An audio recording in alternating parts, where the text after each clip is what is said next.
দ্বিতীয় চাঁদ, এটা আবার কি? আপনি শুনে হয়তো অবাক হচ্ছেন।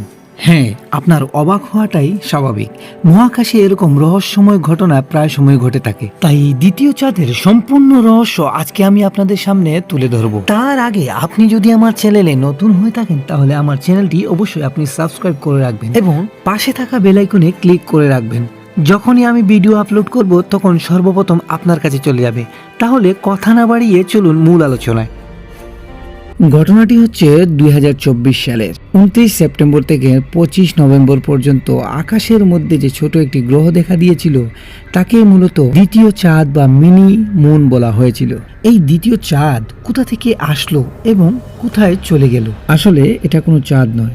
এখন আপনারা প্রশ্ন করবেন তাহলে এটা কি আর কেনই বা আমাদের আকাশে দেখা গেল? আসলে এটা হচ্ছে একটি অ্যাস্টেরয়েড।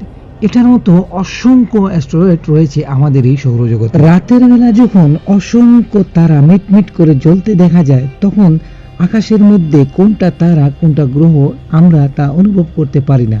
এখানে অনেক অ্যাস্টেরয়েড দেখা যায় কিন্তু আমরা খালি চোখে তা দেখি না। এখন মূল কথা হচ্ছে আমাদের আকাশে কেন এই অ্যাস্টেরয়েড চাঁদের আকারে এসেছে। আগে আমরা সংক্ষিপ্ত আকারে অ্যাস্টেরয়েড সম্বন্ধে জেনে নিই। অ্যাস্টেরয়েড কি, এগুলা কোথায় এবং কিভাবে আকাশে বিচরণ করে? অ্যাস্টেরয়েড গুলো হচ্ছে আমাদের পৃথিবীর মতো ছোট ছোট গ্রহ।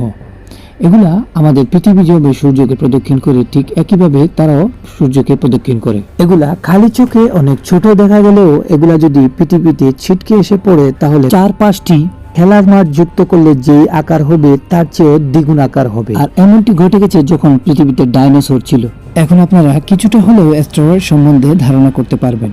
এখন কথা হচ্ছে এগুলা পৃথিবীর আকাশে কিভাবে আসলো। আমরা যেভাবে সূর্যকে প্রদক্ষিণ করে নিজের কক্ষপথে ঘুরতে আছি ঠিক এমনই অ্যাস্টেরয়েডরা তাদের কক্ষপথে বিচরণ করতে আছে। চন্দ্রগ্রহণ বা সূর্যগ্রহণ বা বিভিন্ন ধরনের গ্রহ যখন একই সরলরেখায় চলে আসে তখন সূর্যের মাধ্যাকর্ষণ শক্তি দ্বিগুণ হয়ে যায়।